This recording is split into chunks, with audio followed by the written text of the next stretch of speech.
Yo, Thought Warriors. What is up? Our learning is on. It is I, Van Lathan Jr. And it's me, Rachel Lindsay. Rachel, what'd you do this weekend? Wait, we have to acknowledge some things. We have to do like What? some house. House. What is? Okay, What's I'm it not called? okay. What do you call it? Housekeeping issues. Okay. One, people were upset that we have a new theme song and we didn't address it. Okay. Okay, that's not our fault, guys. Copyright issues, whatever. I don't know how we got away with it for 4 years. No, look, something. I'll tell you how it happens. Is like people talk to us and they say, hey, the old theme song that we have, we can't do it anymore. We can't use it anymore. We have to get a new theme song. And then what you want me to say? Like, want me to fight for the old theme songs? No, but I think we didn't say, can you imagine you've been listening to the podcast for 4 years and then bam, you look up or you're listening, you're like, am I on the right thing? What happened here? Why are things changing? We didn't address it. To be honest, I didn't realize it was happening last episode. So hold on for a second. I actually fundamentally disagree with this. Okay. Because I do disagree with this because I think this is part of the entitlement that I'm talking about. So I'm being for real. So I've watched shows and stuff forever, and sometimes they change the theme song. They change it. Now, they'll change something, and sometimes people don't like it. Like Power. Remember that? Okay. They changed it, and Huge people didn't issue. like it. It was a huge deal. They went back to the old one. Okay. But like when they change it, there's not a press release that is given, or it's not like they come on before it and go, hey, just let everybody know there's going to be a new theme song. Okay. A television show changes the theme song. They don't come out and say, hey, we've got a new theme song now. It's a new theme song. You're free to tell us whether or not you like the theme song or you don't like the theme song after, but just us, hey, you guys might have heard a new theme song. It's much ado about nothing. It's fair, but I just okay, after the fact, honestly, we didn't know that the theme song was changing that episode, to be fair. And I probably would have said something, but people were talking about it. So here I am dressing it now. Second thing is we were in a different room. We're also in a different room now. That's just going to happen. That's all I have to say about that. We're not always going to be in the same room. Last time we were in a different studio. People were like, what's up with that dark room? This time we're here. This is actually our old podcasting room. Old podcast room. It's just going to happen. We do the podcast where we do it. And then sometimes, like today, I'll talk about it. We changed the time. We decided we wanted to be in person anyway. And so we're in a different room. Here's the thing about that. Anytime you see us in person, it's because we've decided that the podcast is better for the visual experience if we can be in person and not be on Zoom. Which we're trying to do more. We've done every time if we want, which means we take it as we can get it, take it as we go, whatever. A lot of stuff's happening with video over here. It's the thing. I want to say something real quick. First of all, before we get into the weekend, which will have a lot to do with parties and whatnot, I want to apologize to a group of people. I want to apologize to the people at the Minneapolis Film Festival. I was supposed to be there this week. I was supposed to be there to present the movie once again for the very first time and to do a very special talk. I'd like to tell everyone that the film festival and the organizers of the film festival couldn't have been nicer and sweeter. It is a very important film festival. I would suggest that everybody pay attention to the movies that are being premiered there and to the festival itself. And I'll be an advocate for it in any way that I could. I literally was too tired and girded up with other things to get on the plane. I've never, ever, ever not gone through with something I had planned to do at that late of, I literally made the decision last evening that I just couldn't do it. You couldn't physically do it. Yeah, and that decision impacts people that had planned on having me out there. I apologize to those people very deeply, but I just had to. I still got to move around a little bit, but I just had to stay home this week uh, for a bunch of different reasons. So I did that. I think people who listen to the last podcast Mhm, are probably glad that you did that. mhm. You know, without knowing any of the details of what's going on, you just seem like you needed to take a beat. So Yeah. when I saw that you weren't going or you text, I was like, good for him. Good. Did my mom talk to you about that this weekend? Because my mom was very concerned about you. No, well, I met Pretty Hair for the first No, it's time. not the first time. She came in this podcast studio. You That met her. wasn't the first time I met Pretty No, Hair? remember she came in this studio, matter of fact, and she listened to a whole thing. We surprised you with her being here. You are tired. Yeah, I think I am. But I was so energized when I saw her. What a light for the world. And your sister as well. Oh, yeah, that was your first time. No, Wrong. you've I met met her Heather before. before. I met You've her met Heather before, and your before. sister Okay. as well, and then other people. Let me tell you something, man. Age is coming. Age is coming, and I'll tell you guys how. There are people who I've met, and I know that I know them, and I have no clue who they are. Happens to me all the time. People, I'm walking down the street, "Man, Happens to me. bro, how you been?" I'm like, "What's up?" They're like, "Dog, man, it's good to see you. Remember when" I'm like, "Shit, yeah, that shit was crazy. How you doing? How your family?" "Oh, man, shit, everything. You remember my brother?" "Yeah, I remember him." Yeah, bro, that dude, man, it really you could probably call him and talk to him, man. He might need to hear from you right now. "Nah, not like that. Not our boy." I'm searching, and I'll try to drop clues in to You might just like, drop It's a clues lot. in to try to figure out so they'll tell me where I know them from, Yeah. and because I just don't have now, I've decided that everything changes. I am finally to the place where I'm going to stop putting in energy trying to be palatable. I'm just gonna go, "Hey, brother, my man, where do we know each other from again?" Just brutal, People will understand that. "Okay, let's see." Yeah, try it out. People should. You meet a lot of people, you have a lot of different conversations, because what happens to me is I can't remember who I was having a conversation with about. Like, or whatever we were talking. I'm like, who was I talking to about that again? That's what happens to me. So then I repeat conversations and they're like, you told me that. And I'm like, oh, that was you I was having that conversation with. I'm sure that happens to you a lot too, because you have way too many open tabs. Um, let's talk about this weekend. Okay, let's Because talk I about it. want everybody to know something that I realized into the wee hours of my birthday, right? The beginning hours, middle of the night, because that's what time the party ended on my birthday.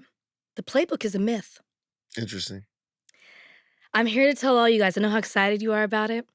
I know Van loves posting things about me being scared of black dick, which is not true. That's what you said. I didn't mean it like that. I had people at the party questioning me What you about said. this. I'm just saying, like, you know. Anyways. Yeah. You don't It's wanna go not a back fear. you don't wanna It's go not a back fear, it's a good thing. okay, well, I'm just saying, It's a good like, thing. well, maybe if you if we get rid of the shame surrounding sexual congress that it It just scratches permeates an the itch, it scratches an itch. okay? Because a lot of people are like, "Oh, she never been with one before?" I'm like, "Yes." You have.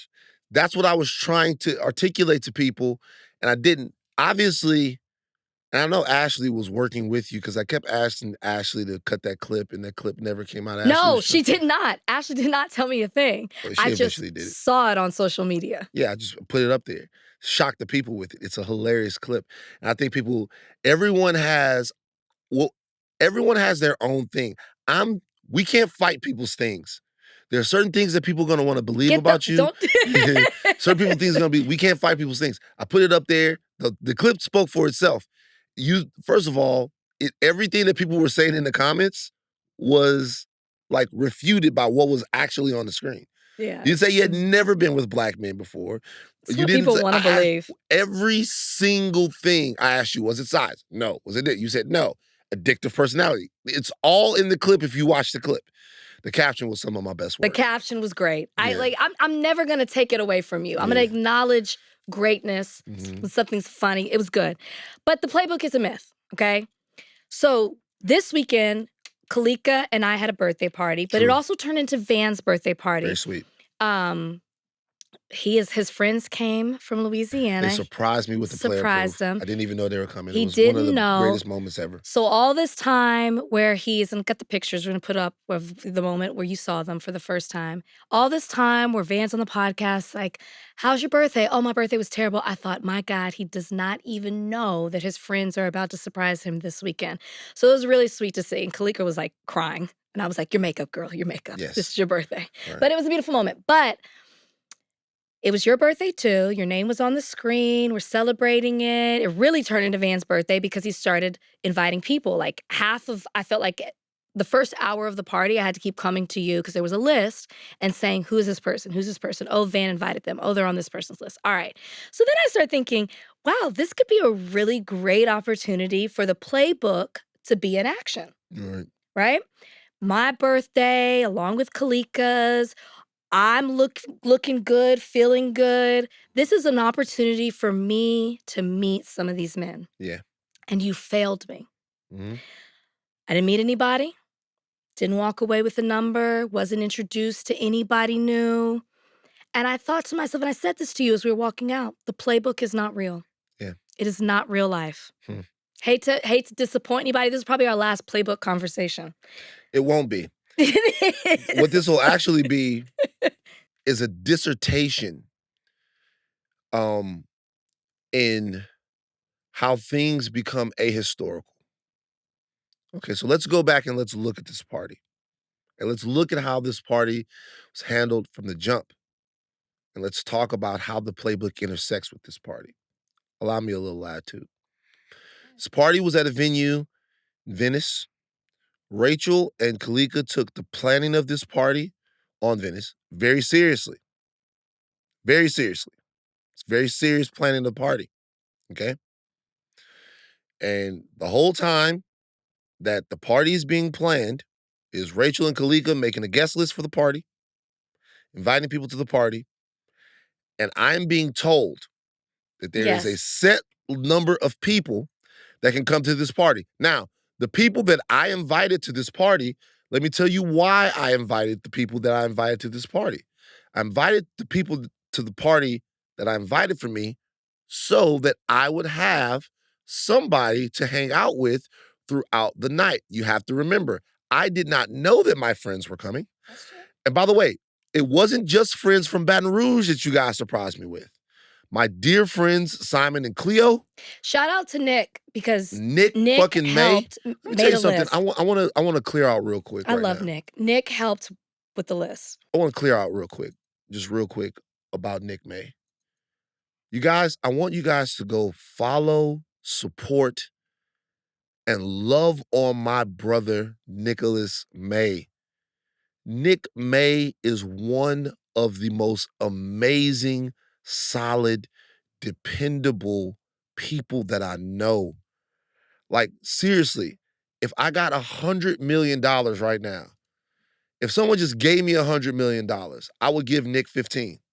Only 15. Like, I would give Nick 15. It's okay. Nick is just okay. An overly qualified human being. He's just a great dude. Does he make you mad and frustrate you sometimes by saying stuff like Tracy McGrady is better than Kevin Durant? Yes. Does he get on your nerves? Does he like to argue?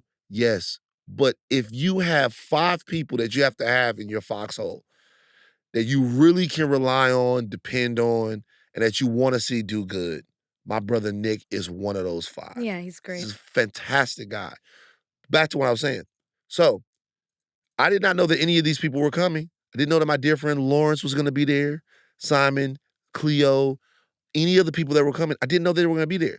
So when I'm actually inviting a handful of people to the party, a handful of people. That's why we were so strict, by the way, about like, you can't invite this person. You can't, or I wasn't, Kalika was. Yes, right. It's because I'm hearing, yo, for every person that comes to the party over like 150 people or whatever it was. This is true. It's going to cost this amount. So don't do this. Don't do that. Don't do this. Don't do that.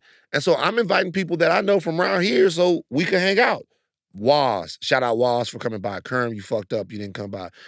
Shout out to Waz, shout out to the Midnight Boys. I'm inviting people that I can hang out with. Yeah. So how am I going to invite people in the playbook when I'm being told not to invite people over this amount of thing? It's being so strict. Nobody told me, hey, we're having a party, invite whoever you want to invite. Boom, boom, boom. No one's doing that. I actually said to you last week when you were telling me that Kalika was being strict with it, I said, just if you want to invite somebody, just let me know. Mm-hmm. That's what I said to you. I was like, if you just want to invite someone, let me know. But you could have said, Rachel, I'd like to invite some people from the playbook. And I would have been like, please. This is what I'm talking about. Please, it's my birthday. This is what I'm talking about. First of all, there were still some playbookers there. The pickings were thick. But look, you know what? The pickings was slim. But you know what we should have? This is what we're going to do. You're going to make it up to me. We're making it up to you. We're going to start having in May playbook parties. People won't know that they're playbook parties. We won't call them playbook parties like, hey, it's a playbook party. But we'll know that they're playbook parties. But this one right here, I don't accept it because I was not, I didn't have the latitude to do it. Well, I will say this, though. If you were a single man, Saturday night was actually the place to be. It really was. Because we have a lot of single girlfriends. A lot of single women. Beautiful, talented, fun, a lot of single girls. If you were a single man, Saturday night was the place to be because, like, some of the homies were looking around like, God damn, how did this party turn into this? I'm like, these are all Rachel and Kalika's friends, man. Go out, be, boom, boom, boom, hang out, whatever. Yeah, amazing there were a lot, actually, a lot amazing party. I want to also shout out Colin and Nessa for stopping by. Dear friends of mine came by and hung out. Everybody was there. It was the place to be Saturday night. If you weren't in Coachella, you should have been at Bigfoot West. Bigfoot West. How about that place that we found it? It looked like a whole saloon already. We had to do no decoration. We brought the hay, though. That hay we brought in. Y'all brought that hay? Yeah. Shout out to my assistant, Rachel, her name's Rachel as well, who's amazing. Yeah. She brought the hay in, had the signs up. We had the wanted posters. You had your own poster, too. It was great. I got fucked over. Thank you for everybody. Thank you to everybody who came. I got fucked over by one of your friends. Who? I'm not sure who this sister was. She was black. She was black. Me and my friends were outside. There's a good mix of people there, too. It wasn't as many Hawats. I know, we did that on purpose. Yeah. My faithful, I saw Whitney, though. Whitney was there. My faithfuls were there. Yeah. Shout out Nina Parker and Molly, too. I'm just going to go down the list of people that I love. Wait, who screwed you over? Who was the sister that screwed you over? We were sitting down outside. It happened twice in a row. We were sitting outside, me and my homies, and I was having a very deep emotional conversation with my friends about how important it was that that they were there because how difficult the week was for me. And this lady comes out. I met her, and she goes, can y'all get up? Because they wanted to take a picture. I wonder who it was. And then, what's my homeboy that I know? I love this guy. He's a friend of yours from Texas. Wayne? Is it Wayne? Alvin. Love Alvin. Alvin got one of the best energies ever. Yeah, love Alvin. Alvin, great. So they got up and they all taking a picture together. And then Alvin's like, we want Van to get into the picture. And she goes, no. Oh, I already know who it was. Just University of Texas people could be in the picture. And I'm like, and at that point I started to feel a little played. Because we looked around, because if a black woman asked us to get up, like, and so we were going, so we got up and, in the old days, either Ian or Ryan would have, I was like, let's just get up. And then so I then get up, and at my quote unquote birthday party, I'm taking a picture, not a problem. Then people ask me to get in the picture, and then she says, no, only University of Texas people. At that point, I almost started to put the drive on her. I did. I almost, at that point, I was very close to putting the drive on her. I'm glad you didn't. But I was like, cool. And then they were like, hey, Van, now could you get in the picture? I'm like, no. So I walked away. I'm going to ask Alvin who it was. Yeah. But it was a great time. It was a great time. But It's fun. Also a missed opportunity. Missed Just wanna put that. opportunity. There won't be any missed opportunities. You know what? This is what I'm saying to everybody who has problems with this. 'Cause now I'm ready for it. I know you That's the are. thing, I wasn't before. Now I'm in a place where I'm like, "I'm ready." By the way, people know that you're ready. I can't wait. We're gonna have the most it's still spring. We're gonna have the most ignorant, on the scene summer. This is it. This is the last summer of being out there. Is it? Not for me. For me, yeah. Okay. For me, it's over. Okay. For me, for me, Okay. it's time to start legacy building and getting serious and maximizing everything. But Rachel, your time is Is just now? beginning. Okay. Can't It wait. doesn't feel like now, but it's coming, it's Yeah, coming, you it's you coming. feel like all right. That's enough pleasantries. Let's get into the show on the other side of this break. Rat beef. Let's do it. There are things happening in the world that are more important, and we understand that. But we're going to get into rat beef right now. Is Drake has dropped yet another record um in his ongoing beef against Kendrick Lamar. Let me say something real quick. Uh the record sucks. It's called Tailor Made Freestyle. I just want to say something real quick. Drake objectively does not suck. Drake is one of the most quotable, one of the most influential, important artists of his generation. And Drake is also a very nice guy. Okay, this record sucks. It's corny. It's cringy. It's whatever you want to call it. The record blows. It is Drake using AI versions of Snoop. It's Drake rapping, you can tell, but he used the AI filter to emulate Snoop and Pac, um, and I guess Jimmy Rabbit from 8 Mile, Kendrick by saying things uh, that he thinks Kendrick would say, but using Pac and Snoop to do it. It is cringe and weird. So, let me ask you this. Do you not like it because lyrically it's not good? Or do you not like it oh, I have a few questions. You don't like it because it's lyrically not good, or you don't like it because he used AI? Or do you not like it because another diss record came out and you think that one is better, or that's maybe how it should be done? So at this point, where we're at is Kendrick Lamar has yet to drop another record in response to Push Ups, which was Drake's response to Kendrick dissing him Mhm, in a way on Like That. This is my mhm. problem with all of this. And I think as an older millennial hip hop fan, I don't want to speak for everyone, but I think some of the sentiments are the same with people. I think my problem with all of this is that this beef, this round of it, is so lackluster. It's so um uninspired. It seems choreographed in Choreograph's a good a word. in a weird way that the impotence of this beef really makes you, for the first time, question the health of hip hop as a whole. Because the guys that are involved in this are the cream of the crop in terms of hip hop artistry and popularity. You had Cole, Kendrick, The big 3? and Drake, right? The big three. Whenever guys of that ilk have gone at it in a beef before, it's been culture changing and culture defining. If it's Pac and Big, culture changing, culture defining, right?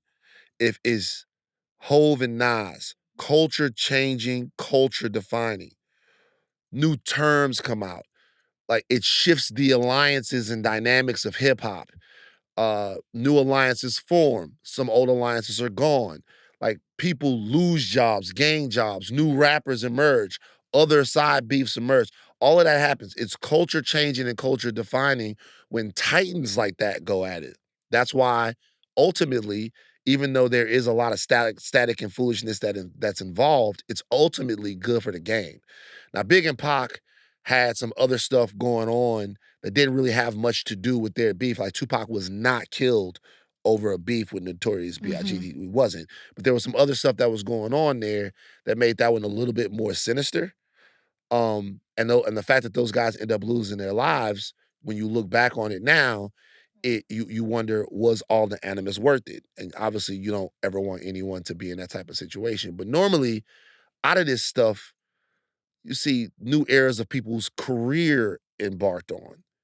Well, say what you want about Ether, and I know there's been this revisionist history on Ether now and Takeover since Jay-Z has gone on to become who he became. But at the time that Ether dropped, I remember feeling like Nas giving a response to Jay that was in any way uh, comparable to Takeover was impossible because of where Nas was at the time.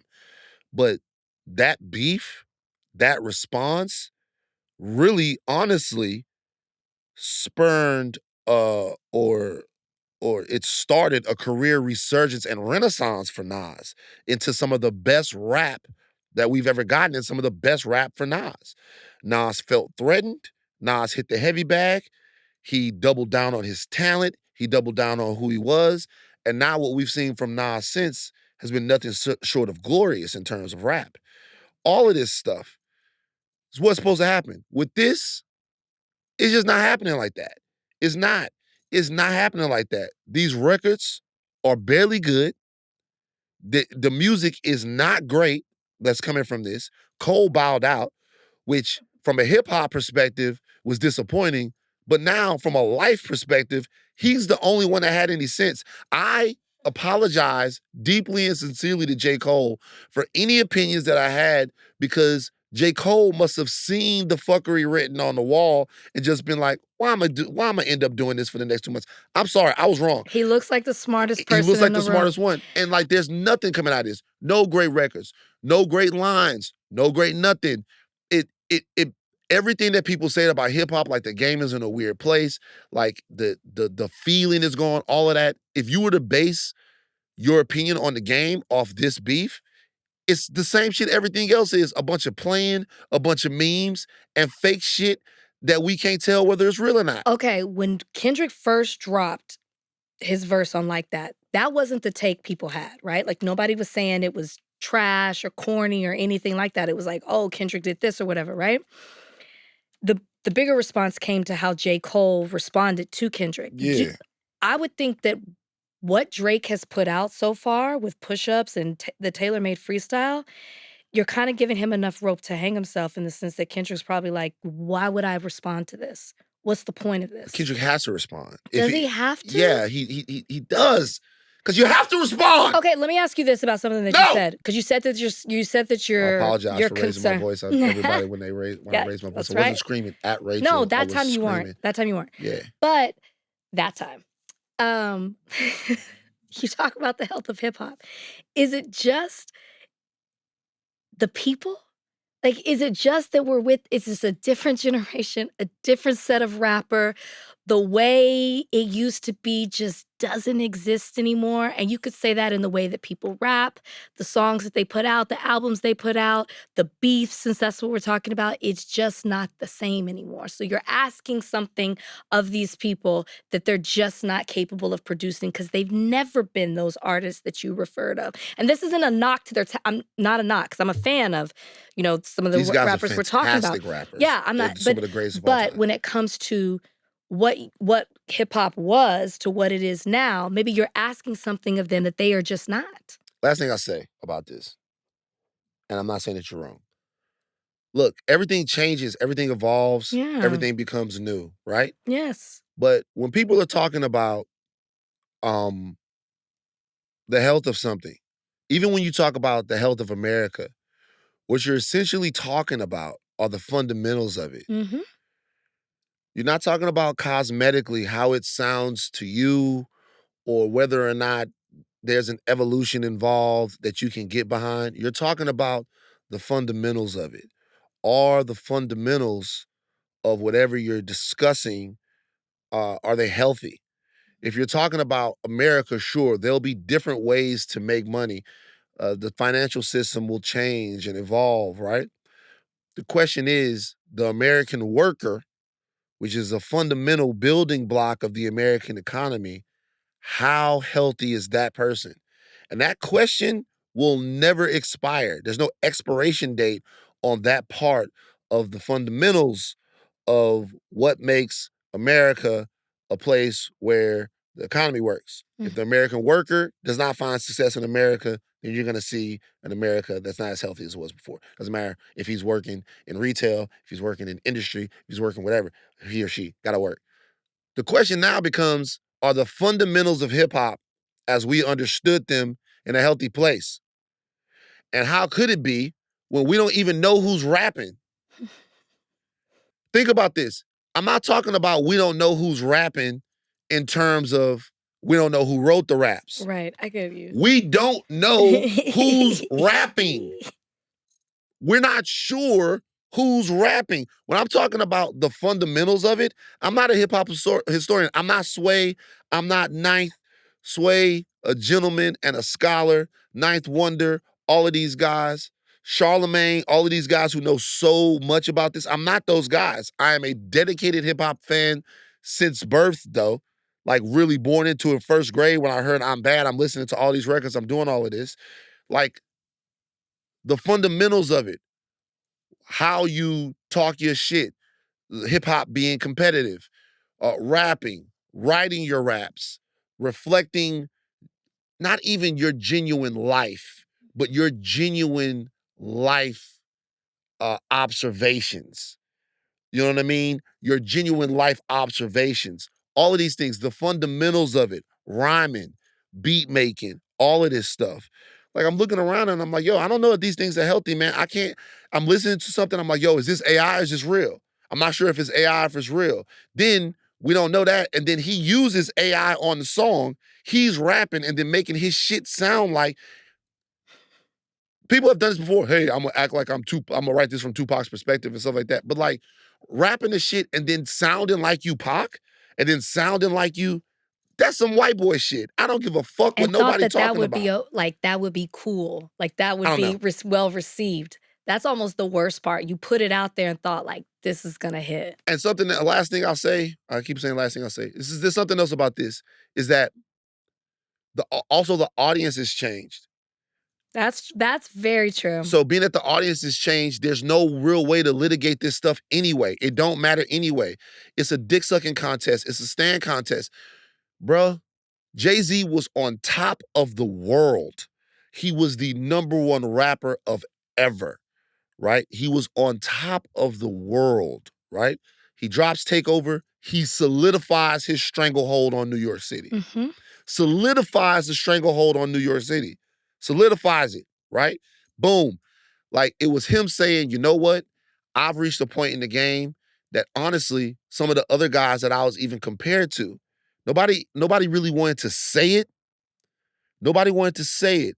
But around the time that the Blueprint is coming out, Blueprint era right after that, Jay had got to a point that honestly, Pac and Big never got to. Right? He had gotten to a point Yeah, well, that they really never that they never got to. Big wasn't around long enough. I'm not sure, talking about in talent or in impact. I'm just talking about in rap kinghood. sure. He had kind of got to a point. It was a little different, and it still feels weird to say that now. And he was kind of realizing that and tiptoeing into it. He didn't want to just come out and say it, but if I ain't better than Big, I'm the closest one. He didn't want to come out and say it, but he was tiptoeing into saying it, right? Mhm. And so the only guy really left, and there was more shit behind the scenes that was going on that anybody even thought that Jay had competition in was Nas. So they're going back and forth. Nas had kind of got at Hove. Jay decided, okay, it's time to shoot at Nas. Takeover comes out. Jay-Z, now that's it. Nas can't come back from that. Like, he said a bunch of shit that people agree with. Stranglehold on Nas. Everybody's like, oh, Jay-Z, Jay-Z, Jay-Z. Jay couldn't have been more up. And to me, just from where I'm looking at it, and remember, I'm looking from Baton Rouge, Louisiana, that's the lowest point in Nas's career. I'm like, oh, that's the end for Nas. Nas drops Ether, right? They then go and do a poll on Hot 97. The people in the poll on Hot 97 vote for Nas Mhm. over the hottest, biggest, at that point, most relevant most up guy in New York or in rap, period. There was still enough objectivity in the game at that point from the fans for them to say, you know what? Even though this guy is the biggest fan stan, whatever, Right. like this record is a harder record, perspective-wise, coming out of this whole thing and take over, who won this whole joint, put the records together. This record comes harder. There's a different feel to it. We can have a conversation about Ether and Takeover later. There's a different feel to it. That's impossible now. Yeah. Yeah. It's impossible now. The people that want Drake eliminated are never going to admit that Drake beat Kendrick, even if Drake did drop a good record, which he hasn't yet. And the people that want, that are Drake fans are literally never, ever, ever, ever, ever going to admit that Drake took a loss. The dick throating is like at a level that makes it really, really frustrating. So this is the first time I'm like, we lost it. We've lost the plot. The recipes are being lost, and it's just not fun. I hope nobody responds because I don't want to talk about it anymore. No, you don't like it. Did you like Chris Brown's diss to Quavo? That was the hardest shit. That's why I asked you did that, because he really went at him. He didn't tiptoe around. He just went, every line was knocking Quavo. That's the hardest shit. That was the hardest shit. Now, there was some shit in there, like any beef, right? Some shit in there that was probably, you shouldn't say to somebody. You know what I'm saying? Like, I remember when I first heard Hit 'Em Up, I'm like, oh my God, we going this far? Like, you know what I'm saying? Talking about different people's, their wives and their line one. Their health. You know what I mean? All of that stuff. I'm like, but Chris Brown and Quavo is the purest beef that we have right now. And the only thing about that one is that that's the only one that I think you have to watch because it could turn actually violent. Because despite what some people might say, those crews have actually faced off in a violent way before. They have faced off? Yeah. Some years ago, we covered their teams. I can't remember when it was, but some years ago, those crews actually came out. They actually faced off in like a violent way. There was I don't think Chris and Quavo got into it one-on-one, but there was some crew stuff that was going on. And you can't trust Chris Brown not to smack the shit out of somebody. The nigga is off. So he pops to it. He pops to it. Like you fuck with him, he pops to it. That's the way that it goes. But yeah, as far as the energy of a beef, that is the I felt it when I was listening to it. I was like, oh, that's why I asked you, that coming out the same time as Drake, did it make it seem even more watered down? Because we also forget that Chris Brown be rapping a little bit. I didn't say he doesn't. Chris Brown could rap. But the way he rapped about Quavo is what you would have expected if Drake's going to come at Kendrick or anybody else, because it seems like everybody versus Drake right now, that's what he would do, and he has. Yeah, Kanye jumped into it. Yeah. It seems like this is people's opportunity to take Drake out, which I don't know how I feel about that. That feels choreographed too, but that's why I said that was a good word that you use. All of it just feels planned. All right, what's next? Our brother Stephen A. Smith. Okay, so listen. Our brother Stephen A. Smith, and when I say our brother Stephen A. Smith, shout out Stephen A. Smith. I saw Stephen A. Smith. I don't know if I told you this. I saw him at King Charles in New York. Oh. Stephen A. looking healthy. He lost weight. Stephen A. is doing his thing. He is. Okay. Always has. Always has. He went on Hannity's show, and he was talking about Black voters and Trump, and the talking point that there are some Black voters that are sympathetic to Trump because of Trump's legal trouble. Let's play the clip that a lot of people responded to, Ashleigh. But I got to tell you something.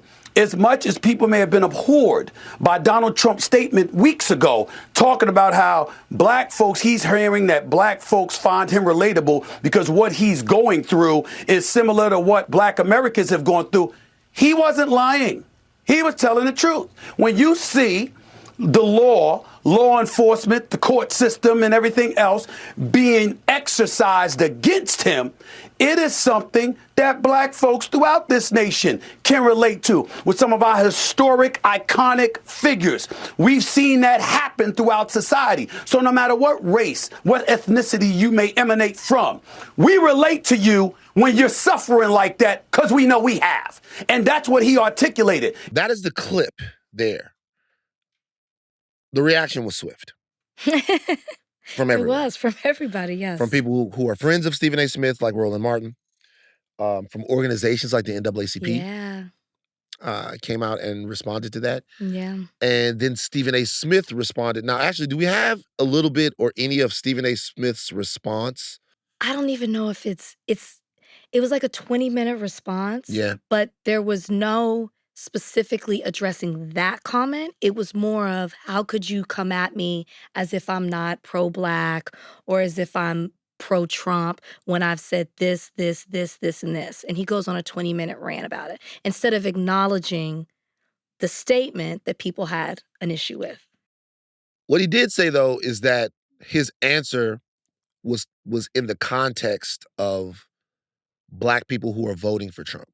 He tweeted that, I think. He tweeted that, and he also said it during the little rant. Okay. That his answer is in the context of Black people who are voting for Trump.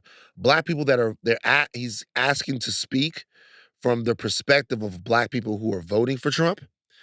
And from their perspective, there probably is some sympathy that they feel for Donald Trump or some kinship that they feel for Donald Trump because of the way that Donald Trump has been treated, or the perception that Donald Trump is being treated unfairly by the legal system. I did not gather that listening to the whole Hannity clip, I did not gather how that was the context he was speaking within.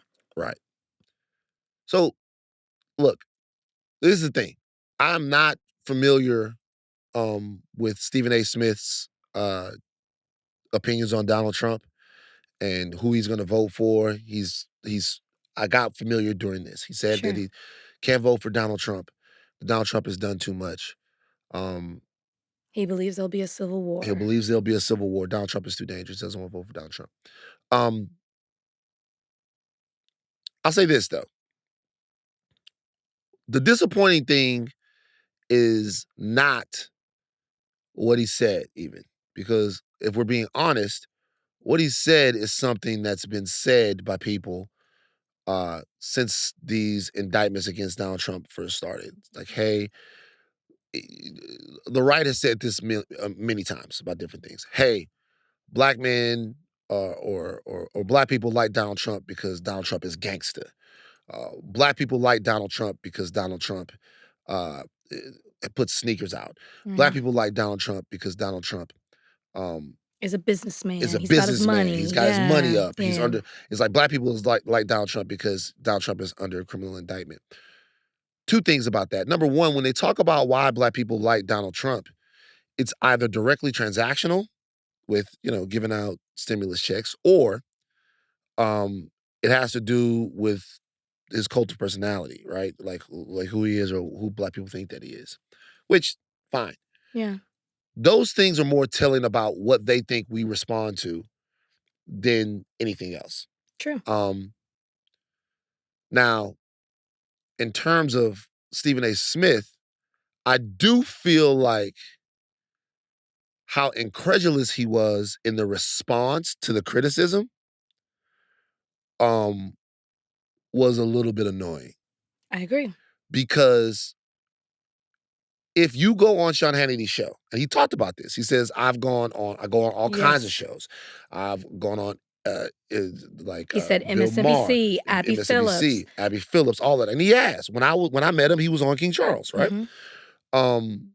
If you go on Sean Hannity's show and you make the statements that you make about Donald Trump that seem to be echoing or in agreement with things that they've said, you have to know two things. Number one, Fox themselves will weaponize the clip.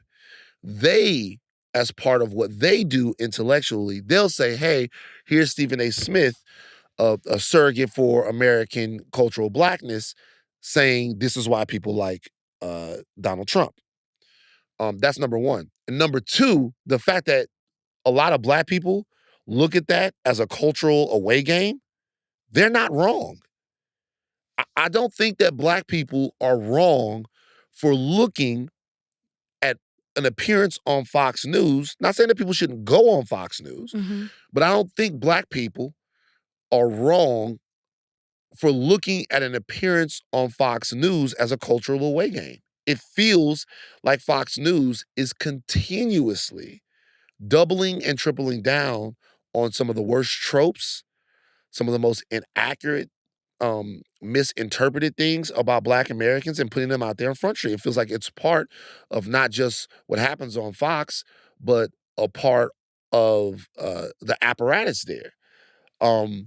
It's a far right, not as far right as some of the other places, it's a far right cable television station, right? Yeah. And news apparatus, news organization, should I say.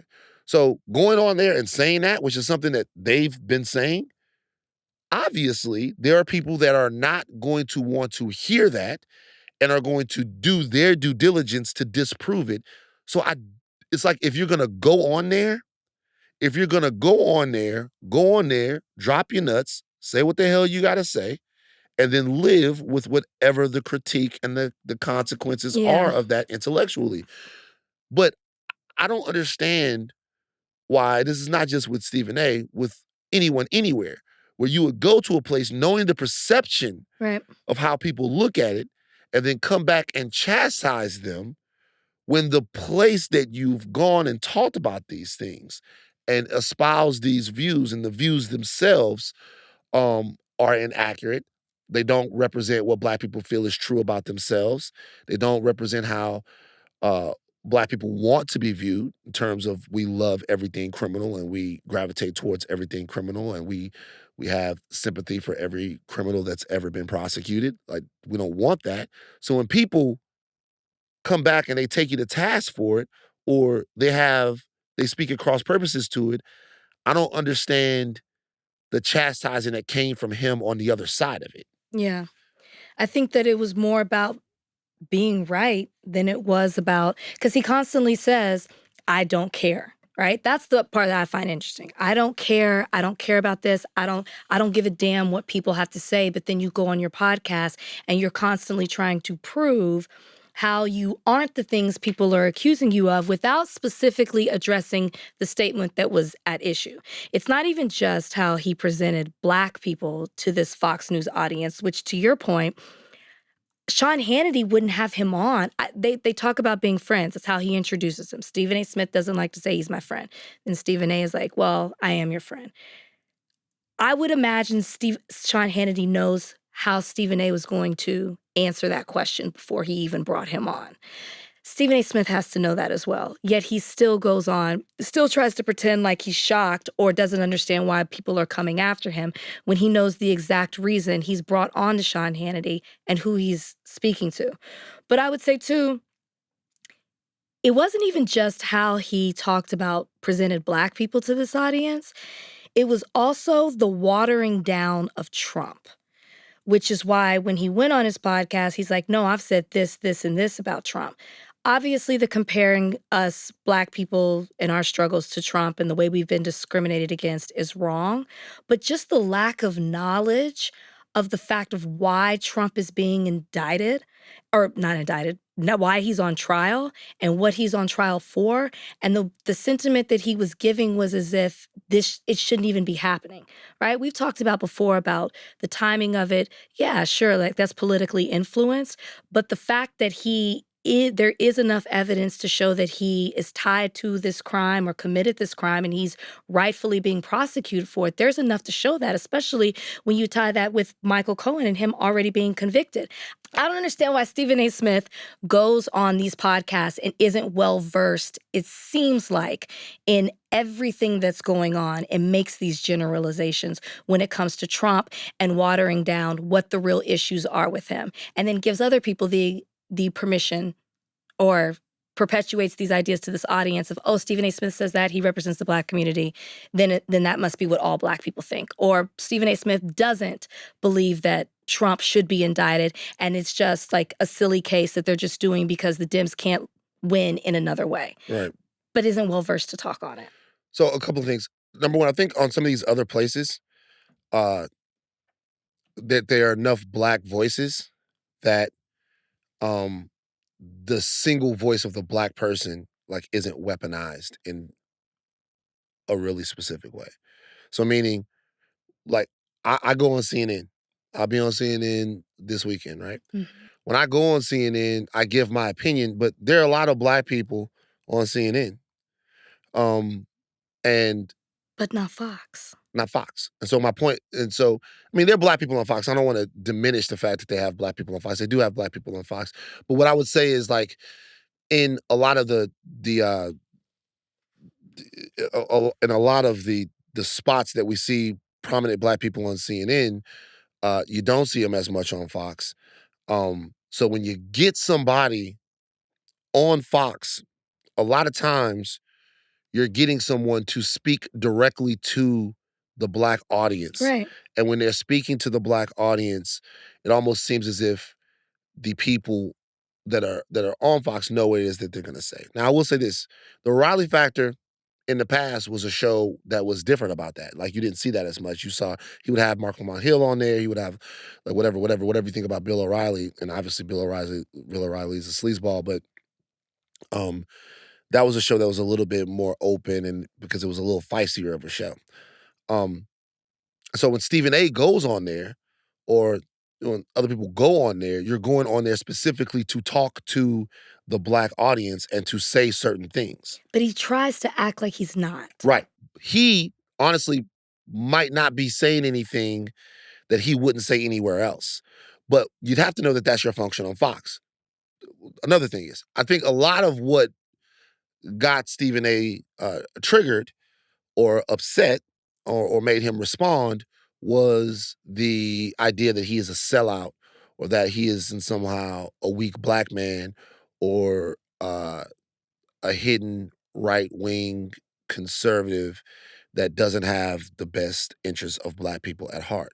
I don't know if that's fair. I actually know that that's not fair. I don't think that that's fair. No, it's not. And if I think that's the response to some of it that he was getting, to some of it. But there's no acknowledgement about that key statement, right? If you even just look at what the NAACP tweeted at him, they're speaking to a specific thing about his comparison of how Black people can relate based on discrimination because Trump is being discriminated against. And and Stephen A. Smith even said, when you look at historical figures, like he said these things. It's true. And so what He should have just acknowledged, there's hey, going I to be a part misspoke. of the Black intelligentsia that is going to be like, yo, you're too prominent of a voice Yeah. for that to come from you and for us not to say, nah, not true. Now, then there are going to be people that say, hey, what Stephen A. Smith just said is not true and is wrong. Roland Martin, NAACP, all of those people. Then there are going to be other people that go, Stephen A. Smith is a coon and a sellout. And at a certain point, it's probably going to all feel like the same thing from him, right? It's going to feel like all of this, it's just going to be like, oh my God, they're coming at me, they're coming at me, they're coming at me. I will say something else. I don't know that I agree with you that the timing of Trump's prosecutions are politically motivated. I don't know if I agree with that. Oh, I'm almost positive you said that on this podcast. Well, if I said that, I'm wrong. I think that I think that Pushing it before the election, I do think is a little bit politically motivated. what do you mean pushing it before the election? Like there's been this push to have these criminal trials prior to November. And I think the reason being that is because it will affect some of the outcome of the election. I think that's what the thought is.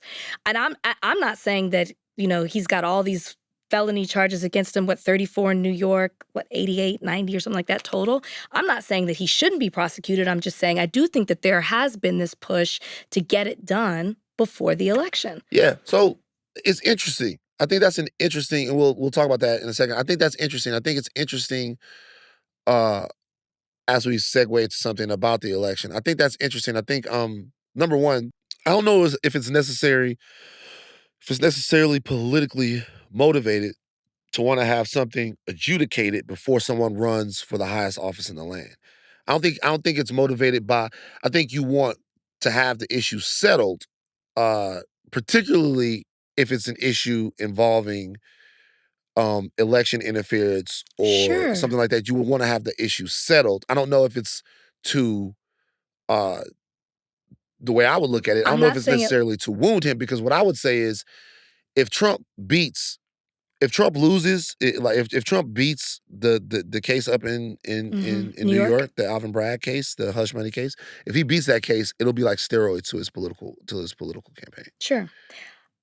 Well, for the people who are like diehard, the MAGAs, for sure. No, for a lot of undecided voters too, I think.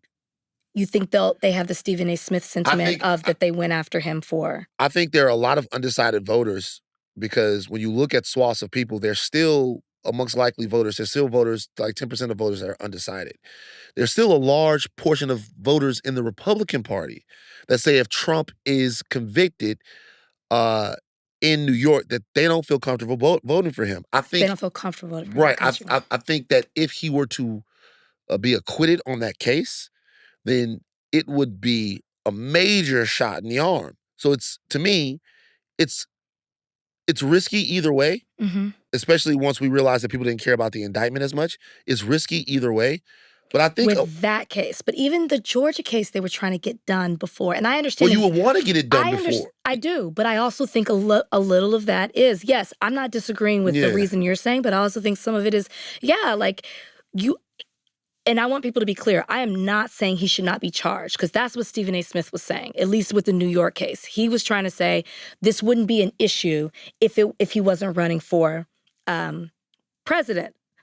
I don't agree with that. I think that he should be charged. I think that what they've shown is enough to indict, charge, whatever, go through with these cases or these trials.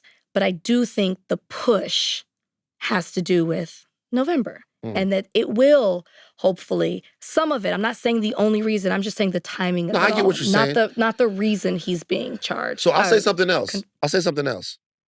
There's a lot of stuff that's involved in some of these cases that have to do with political decorum as well. For example, Trump's ability to hold on to the documents that he had for as long as he had them in Florida, and the fact that they asked for the documents back and tried to get him to cooperate with turning the documents over was because he's an ex-president, and because it looks bad to raid the home of an ex-president. It looks bad to indict an ex-president. It looks like things that happen other places that don't really happen here. And they didn't want to do that. They didn't want to do that. And that was a latitude that they were giving him because he is an ex-president. In the case of the Alvin Bragg situation, like up in New York, the only reason why people are saying, hey, they wouldn't do this to him or they shouldn't do this is they're saying with who he is that this is something that people do and maybe you should let him off for it or give him latitude with it. It's because he's an ex-president. There's a certain amount of political, certain amount of insulation that being an ex-president gets Donald Trump as well. I personally think, look, impropriety happens in 2020 and some of these things, sometimes later, right? You take time to build your case. When you've taken the time to build your case, you feel like you have a good enough case, bring your case. Bring your case. If it's before the election, fine. But bring your case. First of all, another thing, we talk about politics, is you won't be able to try him if he wins. Because he'll have immunity. So not Georgia. Well, not Georgia. If you want to try him for some of this stuff, you're going to have to try him. A lot of times before he gets into office, because he'll be the president then. But all this to say, this is what why I don't understand the other part. Besides what he said about Black people, I don't understand the point that Stephen A. Smith was trying to make when it comes to Donald Trump. There's enough information out here to show that a case should be happening in Georgia. A case should be happening in regards to the documents in Florida. A case can be made for what's happening in New York. I don't understand why you're just going to say, oh, they're just after him because. No. Serious accusations. Okay. Real life update. We were literally getting ready to go. And we saw on Twitter that Stephen A. Smith had posted, um, I guess, a clarification, or some people are saying an apology Mm. for his statements on Sean Hannity. So Rachel is seeing this for the first time. I haven't listened Yeah, to the whole yeah. thing. Yeah, we're both kind of hearing it for the first time. So Ashleigh, run a little bit of it. I wanted to touch on something that I made news about just a few days ago. Let me say this, ladies and gentlemen. Accountability is where everything needs to begin in this world. It's something I say quite often. I certainly never hesitate to hold folks accountable when mistakes or mishaps occur, so I'm certainly not about to run from it myself. I'm fully aware that I've been in the news over the last few days, paraded all over social media as well, after comments I made during my appearance on Fox News' Hannity last week with the one and only Sean Hannity himself. And I'm fully aware of the outcry that has ensued because of it. A lot of folks in Black America seem pretty pissed at me right now, from friends and loved ones to colleagues, contemporaries, and dare I say even the NAACP itself. Quite a few folks were put off, if not flat out offended, after my words were interpreted as associating support for Trump from the Black community with all the legal issues he's facing. For that, I sincerely apologize. To be clear, my words were misconstrued. I'm stating right here for the record that my words were taken out of context, misrepresenting and depicting me in a way I found every bit as insulting and disrespectful as folks in Black America evidently felt about what they thought I said. But I'll own it anyway. Because please know that I know the buck stops with me. I'm in the communication business. I've been here for 30 years, so regardless of whatever interpretation that accompanies any words coming out of my mouth, the responsibility ultimately lies with me first and foremost before anybody else. I've always felt that way. I still do. I always will. Period. Blacks who refuse to support Trump are aware of his history of issues. And we'll never forget how Trump claimed Obama, the nation's first Black president, wasn't even qualified to hold office because he was born in Kenya, although Trump recanted the statement during his 2016 campaign run for the presidency. Yet Trump's dissenters were not the topic of discussion when I was talking to Hannity. The support he appears to be receiving in the polls was what was being discussed. 5 polls, count them, 5. Emerson, NBC News, Daily Kos, New York Times, and Rasmussen, all big national polls had Trump leading over the last few weeks. Plus, according to 538, recent local polls also put Trump ahead in battleground states. He's up 6 points in Michigan, Arizona, and Georgia each. Insofar as Trump gaining support in the Black community, well, how about various publications with these headlines? The Chicago Tribune. This time, Trump really does seem to be making Black voter inroads. Why? The Washington Post. Voters of color are shifting right. Are Democrats doomed? How about the New York Times? As Black voters drift to Trump, Biden's allies say they have work to do. Axios wrote, Big Biden bummer. New York Times Siena poll shows gaps with key demographic groups. Wall Street Journal. Biden loses support among Black men. The Hill. Biden losing support among Black voters in swing states. Survey. Al Jazeera. Why are Black voters backing Donald Trump in record numbers? And CBS News. Black voter support for Trump up from 4% to 23%, poll finds. Why did I say all of that? Because I want to show you I didn't just open my mouth. I read, I listened, and I've seen a momentum shift, as we all have. Anywhere I appear, no matter my subjectivity relating to what I feel, is still going to be based on facts being presented into the stratosphere. That is who I've always been. It is what I will always continue to be. But it's never exercised with malice in my heart and soul. Certainly never to insult or harm the Black community, my community. My thoughts are put out there to present views I believe are pertinent that alerts us to what's going on, what missteps may be taking place, and how, if at all, they could be corrected. I hope everyone can understand and appreciate my intent, if nothing else, as we march forward right here with the Stephen A. Smith Show. But just because my intent was harmless doesn't mean my words were harmless, and I know that. I can always do better, and I'll strive to do just that every single day that I'm alive. Apology rating. I haven't done one of these in a while, right?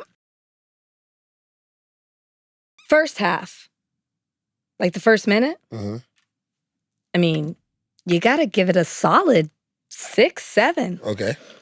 He butts it and then tries to, say, these were the factual things I was saying, but that wasn't, people didn't have an issue you saying Trump was ahead in the polls. You didn't even need to do all that. When we were talking about him earlier, for me, I felt he was very defensive in his initial response and wasn't listening to what people were saying they were offended by. What he said was very problematic. He still didn't fully acknowledge it, but he did fall on the sword and say, it stops with me, I apologize. So for that, the recognition, coming back, because he said he didn't care, came back, obviously somebody got to him. It's probably family, because he does mention family this time. And he said, and he wanted to address it. So for that, I will give him a 6. 6? Okay, 6 pretty high. Interesting. But he butted it. I mean, look, once again, I don't think that, I think people are trying to get their own agendas off about what they think about Stephen A. Yeah. But I really do just believe that the trope that Black people love Trump because he's in trouble with the police or he's in trouble with the law is deeply, deeply, to me, it's deeply offensive. Of course. It's deeply offensive, deeply offensive. Okay. Let's take a break. Okay, so let's stay on the election real quick. Let's talk about AOC. She was in a talk with Mehdi Hasan, who used to be over on MSNBC. Is not on. He's not? Yeah, Mehdi Hasan's been gone for a while. It's been gone. I mean, no, it's actually been that long. Okay. It's been that long. But Mehdi Hasan's show was not renewed by MSNBC, and now, Oh, maybe I knew that. he still has like a tremendous platform. She was in conversation with Mehdi Hasan, and she was asked, giving her stance on what's going on in Palestine right now, how she thinks voters will respond to Joe Biden, who have huge problems with the way the war is being carried out over there. Check it out.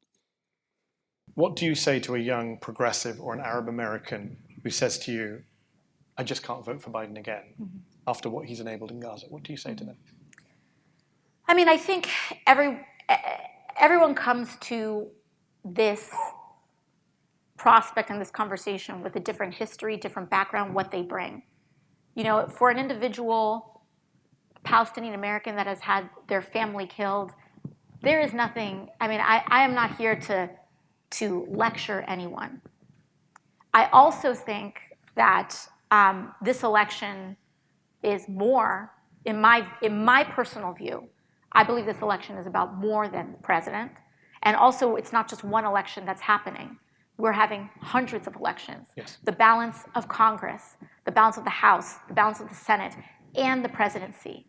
And I have a vested interest in protecting democracy, not just here domestically, but globally. And it isn't, I truly do not believe this as a lesser of two evils type of situation. I think about what conditions do I want to be organizing under in the next 4 years. Yeah. We can look at both of these individuals oppositionally as well, depending on what issue you have. But I would rather, even in places of stark disagreement, I would rather be organizing under the conditions of Biden as an opponent on an issue than Trump, who is not, he seeks to dismantle American democracy. And I am taking that personally very seriously, because we will not be able to organize for any movement towards anything if we are facing the jailing of dissidents. I mean, this is the kind of authoritarianism that he threatens. Fascism. And we have to take it seriously. Where you at? More people need to hear this because I think she didn't say, hey, I'm voting for Biden, but she definitely is like, I don't want to do anything that's going to get Trump in office. And I think a lot of people are thinking AOC was going to vote third party. So to hear her speak in this way, and a lot of people, especially progressives, the younger generation, really liberals, look to AOC. And I think that what she's saying is exactly right. She hit it right on. It is so important to understand what it is to live under Trump the next 4 years. You have to understand exactly what it is he's saying he's going to do, which he's putting it all out there. He's not hiding it. And I just don't think, I think people are more, a lot of people get on to me because they're like, oh, she's so pro Biden, she's so pro Biden, she's trying to push us on Biden. I'm not. I more so take the stance that AOC is saying. I'm listening to what Donald Trump is going to say, and I'm not saying that Biden is the best option, but what else do we have? And I know that sounds so bad to say, well, I'm voting for this because I don't want this to happen, but those are the options that we have at the moment. And I do understand people wanting to use their right to vote and use their power to vote for someone that they're passionate about, and that might not be Biden or Trump. But if a vote for someone else is going to further the opportunity for Trump to become our next president, then I'm not down with that. And I think that what AOC is saying here is extremely important. So there's been some polling coming out, some new polls. Biden is surging a little bit, to the degree that he can surge. Also, it has been unclear who the candidacy of Robert Kennedy Jr. Affects more, Biden or Trump. But there seems to be some polling, at least recently, that suggests that he's pulling from Trump's pool a little bit more. What about Cornel West? Excuse me, let me put some respect on his Cornel name. West. I'm hoping to have Cornel West and Melina Abdullah on the podcast. On the podcast. I don't think there's enough of a I don't think it'll be statistically relevant, honestly, what they're able to do. I think their campaign, to me, is about more than winning the presidency. I don't know if they think they're gonna win the presidency over there. Maybe they do. But so maybe it's not even third party, it's just maybe speaking to the people who don't feel like they even wanna vote. Right. So I think the people that are gonna stay home, look, it seems clear right now that RFK Jr. is gonna have an effect on the election in some kind of way. I think this more has to do with people who may be reluctant to vote for Joe Biden in key states because of the war. I don't know how much influence AOC has with those people. She's been a couple of places recently in the last months where she's actually been protested, and people have actually been calling on her To be more progressive? Well, no, to be more anti-Israel. I mean, I think she's been the That's what I mean, subject more of progressive. more progressive to be the subject of some heckling. She's been the subject of some heckling. She's been the subject of some people taking her to task. Which I don't know if that's entirely fair. I would always say that it's absolutely not fair. But I think the framework that she comes at this through is very interesting. Because AOC, she said it in there. She's not talking about a list of wants and needs and an Drake? abstract Drake. She's not talking about an abstract, who do I like more? Right. Or who am I mad at? What she said was very functional. She said is who, in the worst case scenario, is even the best opponent? Like, who can you organize under? What can you do based upon whose leadership and who affects the country the most? She wasn't talking about how she felt Joe Biden was doing as a president, how she felt Joe Biden was handling geopolitical turmoil that we have going on. She was talking about the opportunity for things to get better and who provides you a better opportunity for things to get better. Mm. And for her, that is a very concrete structure. It's very functional. There's a lot of functionality to it because she actually has to work to get things done. Mhm. She's an organizer. She is a lawmaker. So for her, it's who provides an easier path for me to do the things that I need to do to make the change that I think needs to be made. And she seems to think that that's clearly Joe Biden. The average American, I don't think, looks at politics that way. No. And I wonder if that's the way that we should look at politics a little bit more. Well, at least in this election. No, in any election. In any election, should you think, in my opinion, in any election, should it be, well, okay, I might like this guy, I might like this guy, I might like this lady, I might like this lady. Who is a bigger roadblock to me getting the America that I want? And when you think about Donald Trump, think about whether or not you're going to feel empowered in an America where your reproductive rights will be on the chopping block, probably the final death blow to those if he's willing to go through with the federal abortion ban, or if him and his party can continue the complete 180 that they've done in some places on this issue, people like Carrie Lake, if things will get worse with Donald Trump, if Netanyahu will have more of a shield around him or arm around him, if some of the things that the Republicans want to do in terms of voting rights, in terms of just all of this stuff, if it'll be easier to get those things done or easier to affect those things under one guy or the other guy, and not just at the federal level. Think about how it's for everybody to think about. Think about how Donald Trump and his influence on America emboldens and affects the surrogates that he has under him, not just the political surrogates, but the ideological surrogates and the cultural surrogates that then tighten their grip on what they feel like is their country. Mhm. Um, it's funny, we're gonna talk about this a little bit later, but there's one group of people in America that believe with 55% of them believe, according to polling, that the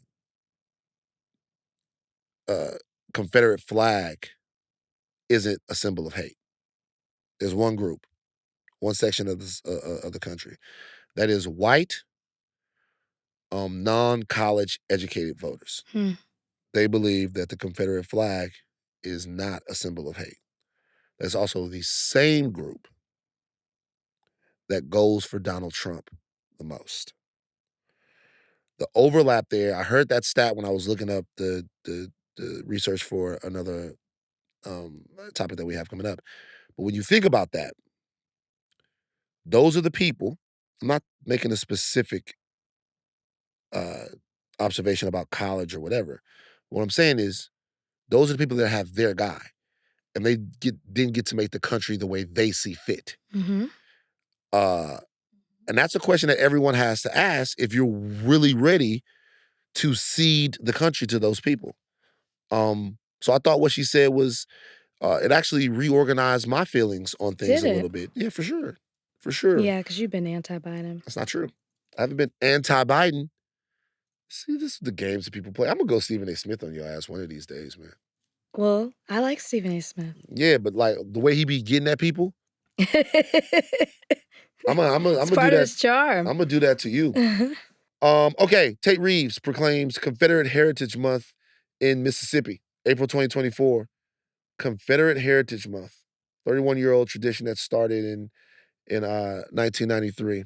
In Mississippi, Lord, Mississippi, the governor has proclaimed April Confederate Heritage Month. And next Saturday, if you're not busy, April 27th, specifically was proclaimed Confederate Memorial Day. The proclamation was shared by the Facebook page of the state landmark, the Jefferson Davis Home and Presidential Library. Check out the caption here.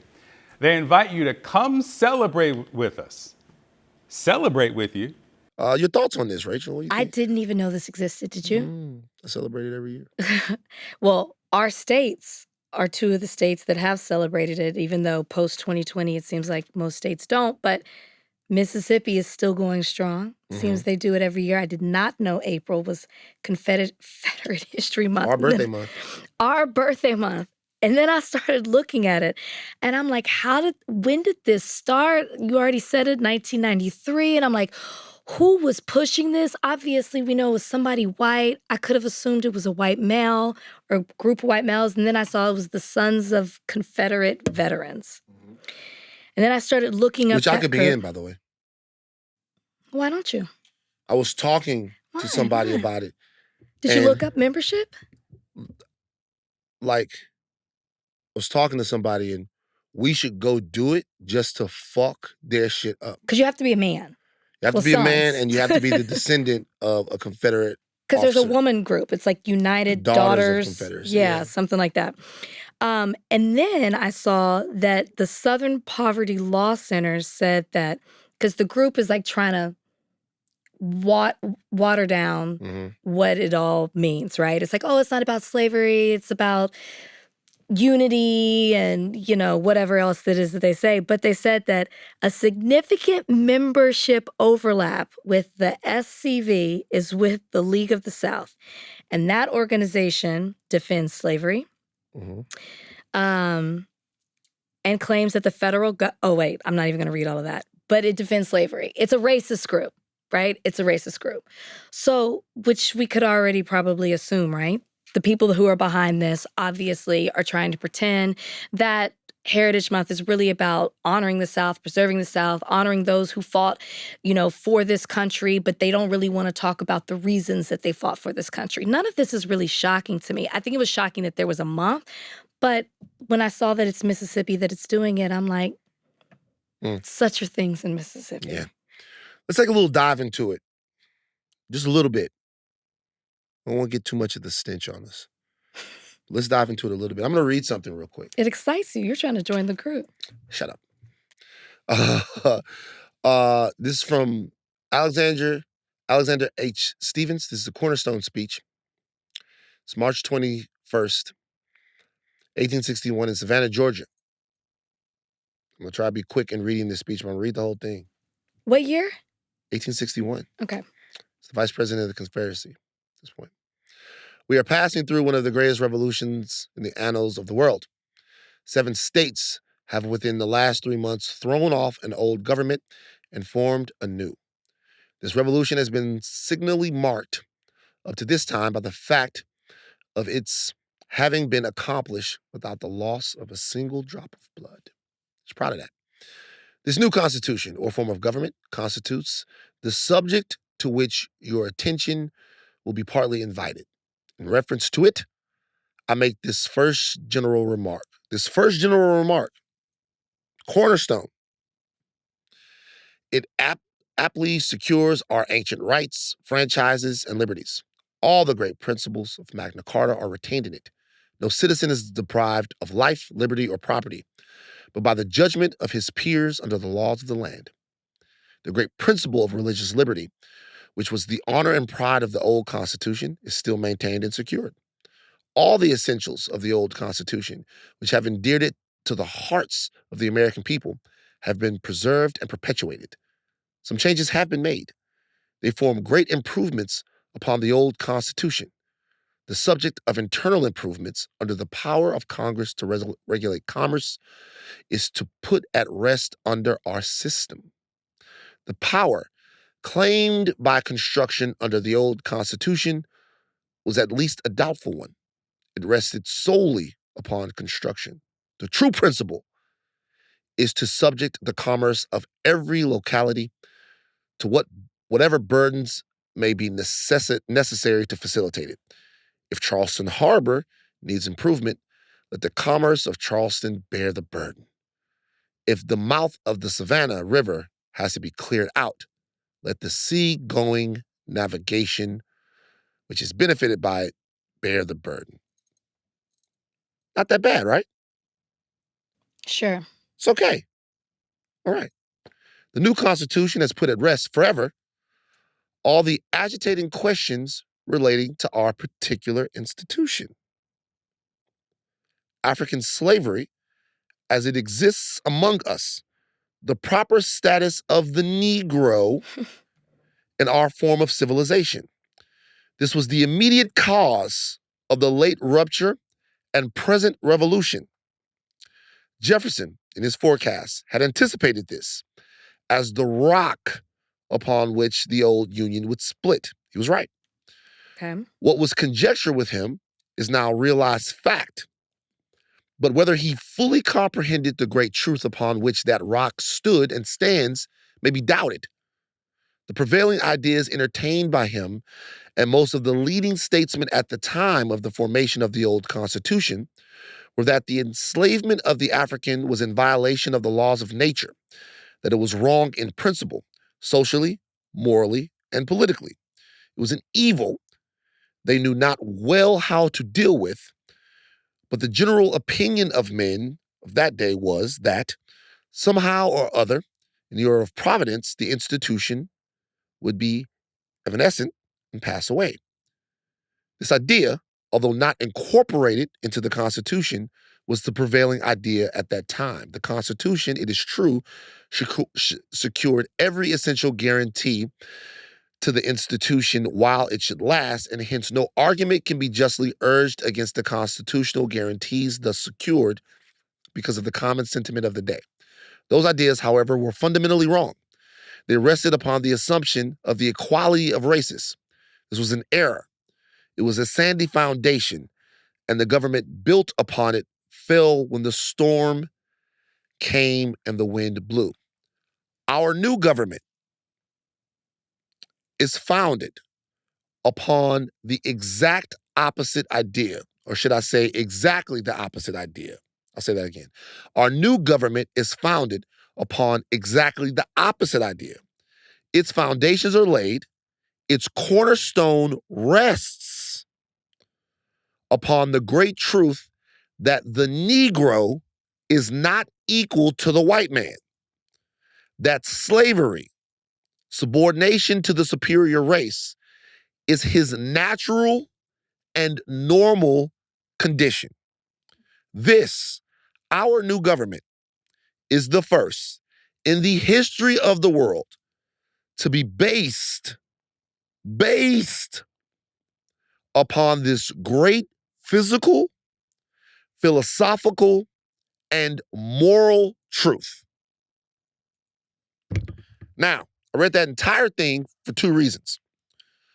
The first reason was so that you could see the way the setup to that, the cornerstone speech, as it's historically known, was to affirm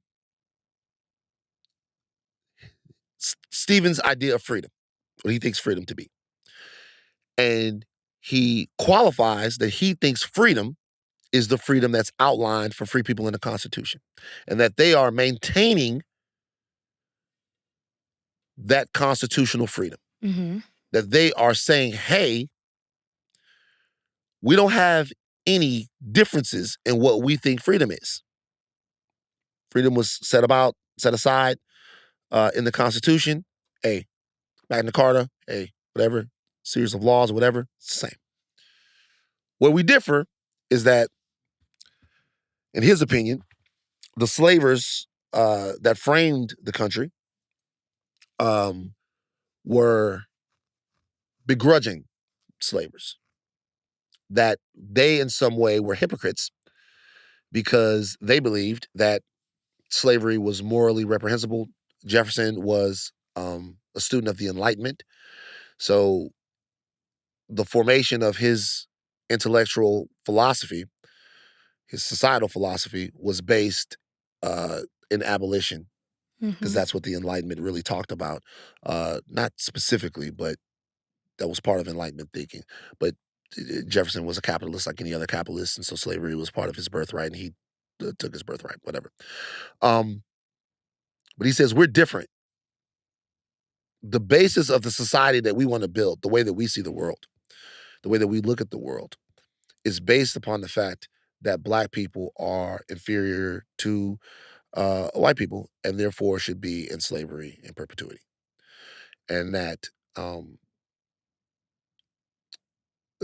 the framers of the founders, whatever you want to call them, of America, at some point knew that slavery couldn't last forever because it was at cross purposes with the things that they wrote in their document. This is not to absolve them, but it's to say that this is what he believed, and we don't believe that. It's what it's built on. Now, I'll encourage everyone, as we don't have the time here to go into it, to investigate and read up for yourself on a lost cause ideology. What that essentially is a way of thinking that lionizes the South that came after the war was over and reimagines the Southern cause as one of states' rights, bravery, nobility in a lot of cases, and reimagines those men as not insurrectionists, not slavers, but as heroes. This is a school of thought that was widely propagated and accepted in the early 1900s, and that gained a shit ton of steam with the release of the movie Birth of a Nation in 1915, where the Confederate battle flag was then proudly displayed, because that flag that gets flown, I'm sure everybody knows, is not the flag of the Confederacy. It's like the fourth or fifth flag, and it was never the official flag of the Confederacy. It's the flag of a regiment in Virginia or something like that. But the flag itself became something to rally around for Southern sympathizers and Dixiecrats to be to rebel against civil rights. Mm-hmm. I say all that to say this. A lot of times we tell this huge lie. Sure. And the lie is that there are things that we just have, things that we just look at in different ways. We just look at things in different ways. Heritage, not hate, is something that you would hear growing up in the South. Heritage, not hate. Southern heritage, not hate. It's not hate. It's that Gone with the Wind and all of these other things told us about this Southern way of life, this way of life that we're trying to preserve, and that heritage is what's important to us, and that doesn't have anything to do with hating anyone. And that's a school of thought. That's a way to look at things. Another way to look at things is to say that the flag represents hatred, that there are two different ways to look at it. That's a lie. It's ahistorical. Mm-hmm. And I'm not saying that based upon my opinion. Sure. It is a fact that that is ahistorical. That flag, its prominence, and its place in American culture has a distinct beginning that is unassailable. It has a distinct beginning. And that beginning is very, very direct. What Stevens is talking about in the Cornerstone speech, it's not some nebulous, amorphous idea. This is how we view things. This is what we want in our society. They get their asses kicked. For a little while after they get their asses kicked, things start to change. There are the 7 Mystic Years in which there was actually a chance for a racial reckoning where people are like, what's going to happen to Black people now? Went by the wayside. Things quiet down. 1915 comes, Birth of a Nation comes, other people start to come. The Ku Klux Klan regains its strength. They begin flying the Confederate battle flag, which now is a symbol of white terrorism, right? The Confederate way of life, the Confederacy is a symbol of perpetual bondage and enslavement to Black people. There is no other side to the argument. I implore people to get rid of the yoke of toxic both sidesism. There is no other side. If you have a Confederate flag, if you attend Confederate Memorial Month, if you go there, you are a racist. You are celebrating something that in its intent is the rape, bondage, and torture of black people. No way around it. And when we talk about the Republicans, when we talk about uh, who they are as a party and what they represent as a party and what they are as a party, I gotta be honest with you, this is them.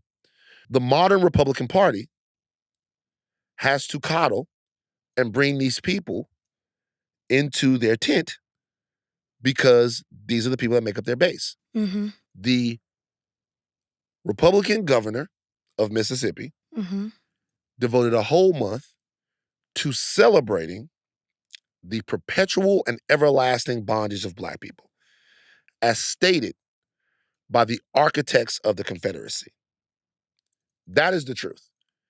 There's no other version of the truth. There's no other way that you can say it. There's no difference of opinion. There's nothing. History and fact denote that there was a purposeful myth that was told about the South in order to affect the lives of black people and to change the perception of the South in the psyche and cultural reality of America. It's lost cause ideology, lost cause myth. Look it up. There's plenty of good stuff on it. All of this is real. So when you see someone saying, we want to have Confederate History Month, it is exactly the same as Hitler Month. There's no difference. It's exactly the same as Hitler Month. There's literally no difference. It comes from a philosophy of superiority of white people.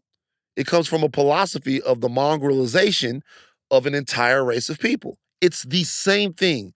And I'm sorry to say it to a bunch of Americans, but those people are your great, great, great grandparents. Those people, unfortunately, are my great, great, great grandparents. That's what we're dealing with. So having a whole month for that is not a small thing. No, it's not. If you understand the stakes and the intellectual reality of it, having a whole month of that is a disgusting, deeply, deeply, deeply, deeply disrespectful, vile, and racist thing to have. It's interesting when you talk about the way we look at it in a different way, because not that I want to talk about this topic, but Taylor Swift made news because she's talks about T Swifty in her song I Hate It Here. She talks about picking a decade. There's a lyric in there, right? And remember, a lot of people say she's the voice of our generation. She's one of the greatest poets.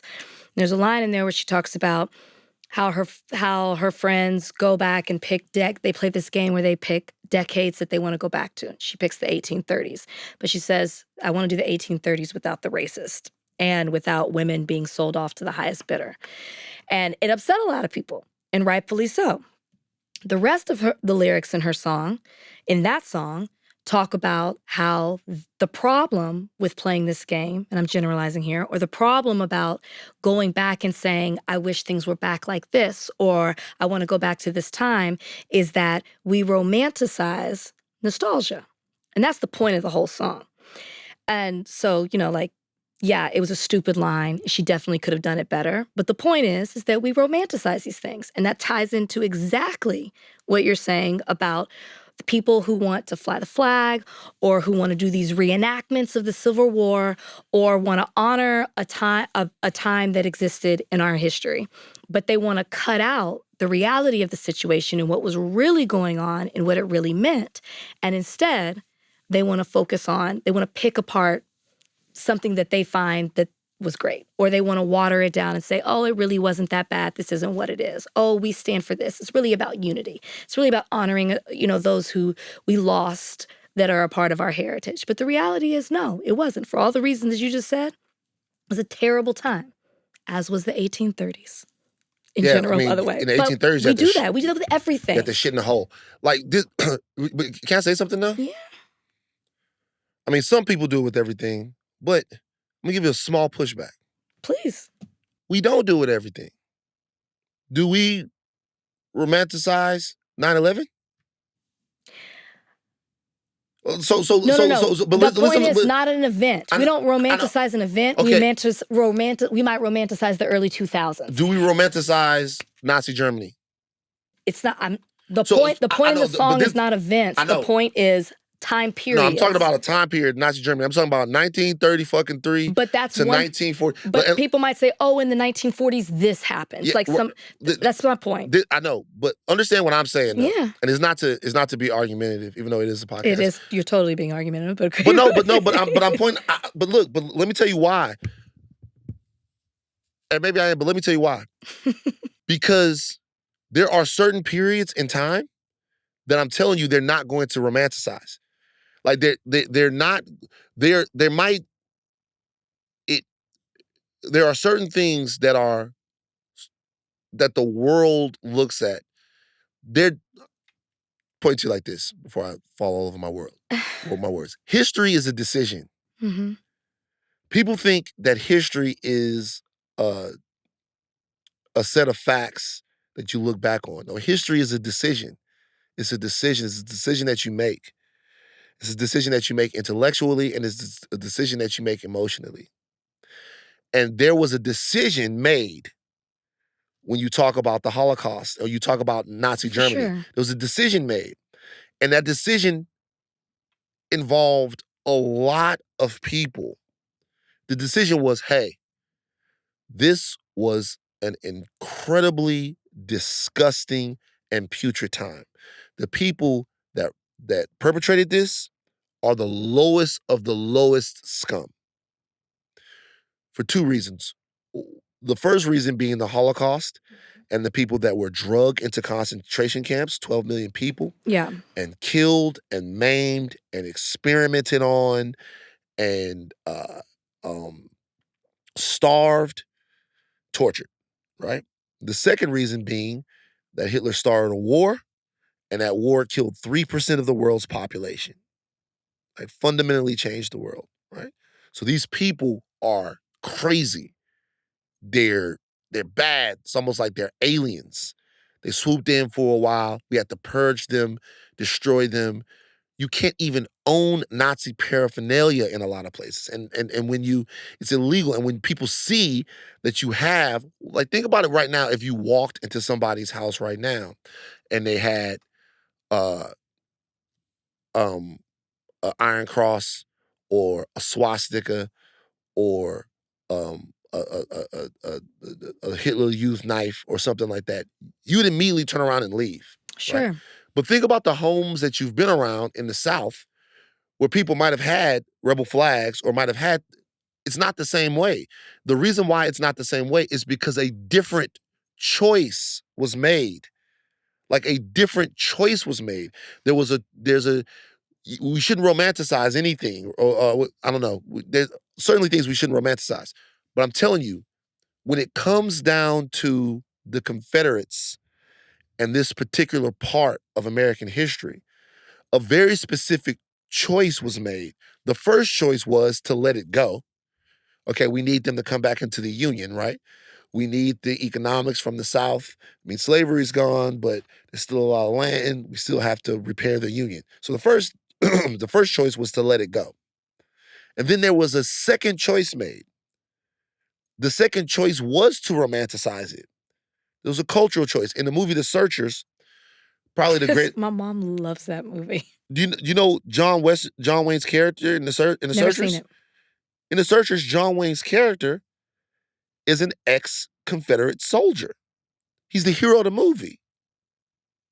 So like what I'm saying is there was a cultural choice made. Just as there was a cultural choice not to look at the slaughter of Native Americans as one of the greatest crimes of humanity ever. Yeah. There was a choice made to 1830s. To romanticize that period as a period of great American frontier life, of great American discovery, of American expansion, of American exceptionalism, and to look at the people that were fighting against an invading savage group of people as the actual savages. That was a choice that was made. So when we romanticize that, we play cowboys and Indians. Cowboys shoot Indians dead. Yes. And culturally and politically and all of those things. So I'm saying is like, look, there are things to be romanticized. I mean, sometimes you romanticize shit. Like I'm gonna look back at my time at McKinley High, and I'm gonna feel like it was the best time of my life. 4 years at McKinley High. LaSanta Jones, greatest cheerleader of all time at McKinley High. Ryan's wife, you met her. Okay? I'm gonna romanticize that. It's a decision, it's a choice, right? If I had been getting my ass kicked and sexually assaulted every single day of my high school life at McKinley High, romanticizing that time would be a choice. And so all I'm saying with this, and maybe we've spent too long on this, all I'm saying with this is we sometimes act like these things are more complicated than they are. Agreed. Like, it's all right there.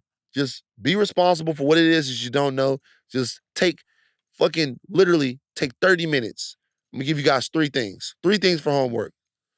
Read up on Lost cause ideology. Mm-hmm. Read up on the origins. I'm sure our audience is well versed. Read up on the origins of the Confederate battle flag, the one that you say is the Confederate flag. That's not the Confederate flag. Read up on when different state houses actually put that flag on their state houses, right? Mm-hmm. Read up on all of that. Just literally take an hour and just know that this is deeply, deeply, deeply problematic and offensive to Black people. And it propagates the myth of eternal servitude of Black Americans. So it's not a small thing to have a Confederate, Sure. to have a Confederate Heritage Month. It's a big, big, big fuck you. What's the third thing? What else? I said 3 things. You said 3, but maybe 2 and 3 were together. Maybe 2 and 3 were together. I don't know. You have to use the bathroom? I do. You see me wiggling? Yeah, I see. I've been tapping his foot for a while. You're such a human. You are the hungriest, bathroomiest. You're such a human. You got up and used the bathroom earlier. That's not what I did. Okay, well, you got up. I'm human because I have to blow my nose all the time. All right. All right, we gotta go. We've spent too much time on this. This was a very serious show. We didn't get a chance to even have any fun. I would like to take the time to thank Kalika and Rachel, and just say real quick, like, you guys had no idea how much I needed to see my boys.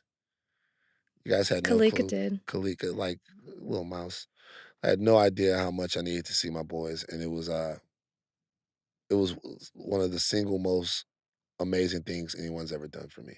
You have the best partner in life, and I just hope you always know that. She knew what you needed, and she brought it to you. I played a small role. I say, yes, they can come. Yeah. That was all her. That is all her idea. I heard some other stuff about that too. That was all her idea. I heard you were fighting it. No, oh my God, that is not true. I heard you were fighting it. Your guys coming? Oh, and their beautiful wives? No, I did not. I heard you were against That's a lie. Anyways, I called her after the last podcast and told her how concerned I was about you. And I said, Kalika, I'm so glad we have this surprise coming because he needs it and you knew it before, anybody else. So anyways, yes, it's all Kalika. All right, take your thinking caps off, but do not stop learning. I'm Van Lathan Jr. I'm Rachel Lindsay. Bye, guys.